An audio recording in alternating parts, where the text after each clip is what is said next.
Hello people that in the house are doing today. I want to give a message to the government and hopefully somebody in the government, hopefully some ministers, advisors or whatever the fuck they are, will notice this video and hopefully they will take note of it. Because I'm going to give them a reality fact that maybe they already know about, maybe they don't care, maybe they just want to ignore it. But I'm going to put it right into their faces and I'm going to put it straight to them. And I go, hopefully they'll find out that this video is here, and I really don't care. They can come looking for me, and I put it to their face too. And that is the simple fact. There are honest, good working people in this country. No matter where you look in the country, there's good, honest working people who are out to make a living, who are out to survive, to try and survive. And there's people in this country who work hard, long hours, like nurses and doctors, and guards and members of our defence forces. Long hours, long hours, and get absolutely ridiculous shit pay. And the government expects them to get on with it. Well, back in my day, get on with it was acceptable. But not in this society, not in an Ireland of the 24th century. We do not say to people, get on with it. That is absolutely absurd to even say that to anybody, to get on with it. To forget about it, to not even acknowledge that you're getting bad pay. Well, I'd like to hit the minister or whoever the ministers are. If I can, I will send the link to this video to a few ministers, and hopefully they will acknowledge me instead of just pushing me into the background.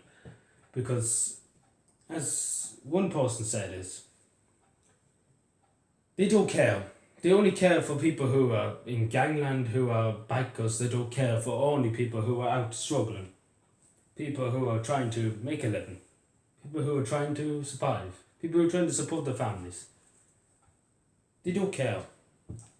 They don't care for them people. They care about the bikers. They care about the people who are coming from America. They care about the people who come from Spain or any European country who are putting business into Ireland and who are paying absolutely low corporate tax and expecting the Irish people to make up for it. Well, I just want to tell the ministers, we do not live in a fair society. The people of 1916, and so many, as I said so hundreds of millions of times by now. I've said it so many times I can nearly get a record player and just play it in the background because I said it 100 million, 50 billion times. The people of 1916 did not die for good, honest, hard, James Connolly especially, didn't die for the working class, or even the people who don't work, to get absolutely pissed on by the government. They did not die for that. They did not go out on Easter Monday, 1916, and take over a good lot of important buildings in Dublin, and then get shot in Camelium jail, just for a state that will let this happen. They did not die for that. This is the first step towards Irish freedom. And we look back on it and we're like, these men were more better than whatever government minister we have in the government now.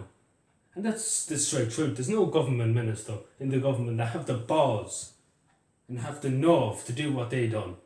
And say if we go and ask Leo Varadkar or Simon Harris or Simon Covey to go out with say 20 people, take over say, let's say Boland's Mill, whatever's left of Boland's Mill, because they knocked half Boland's Mill, and just say take on every guard in the country and every soldier in the country.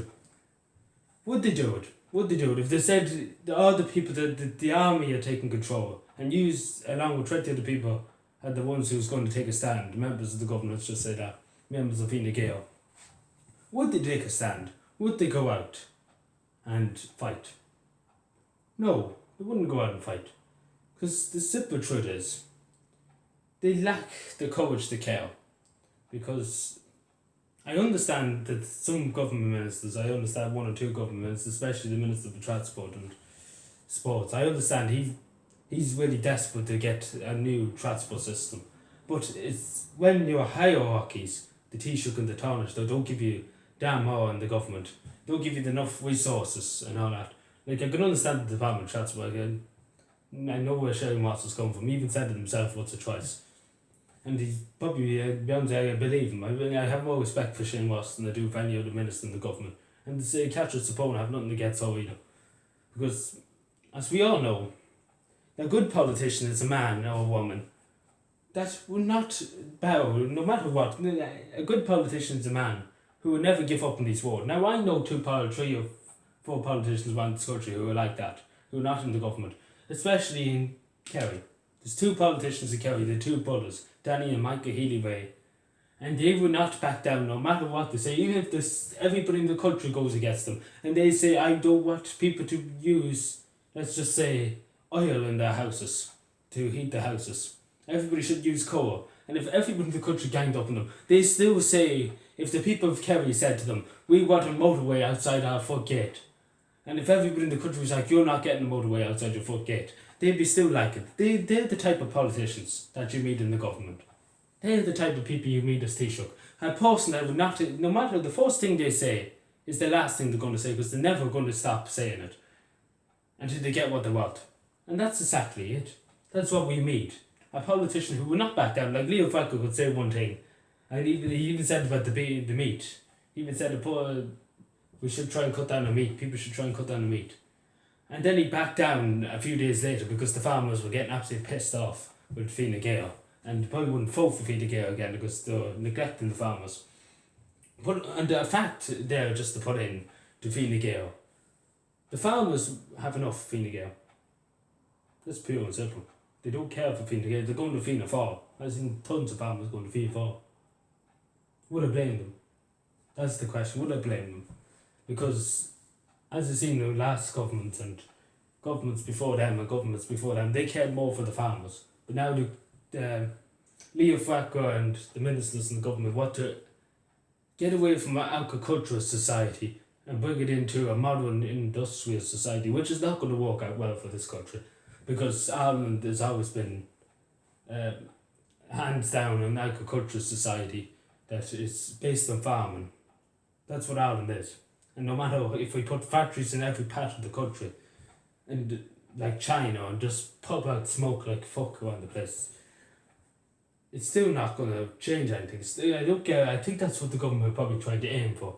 More big multicultural companies, billion companies coming from Spain and God knows where else. Like, I understand they pay their fair share, but they don't pay their fair share, and that's the worst thing about it. I need to sit down and take a fit. Only joking. But as I was saying, we need to change our country. That's as simple as that. Because there is people struggling who are desperately trying to get money to pay their next bill, who can't pay the next bill, who are, as we speak now, in one part of Ireland, one person is getting kicked out of the house. No matter where you look at this, there could be a Mullingar right now, somebody could be getting evicted. And pure and simple, somebody could be getting evicted down in Waterford right now. We don't know. Because the media covers it up too. And it's all really state one. That's what I don't really say enough, but it is kind of state one. But I understand that governments have to give broadcasters money and all that, but there's no point to have it state one. But anyway, that's enough of me rambling today. Just to say to the government, there's good people in this society, older people, good hard working decent people are struggling. And pure and simple. I don't have to put it any more simple than that. And I'm sure the government already knows that.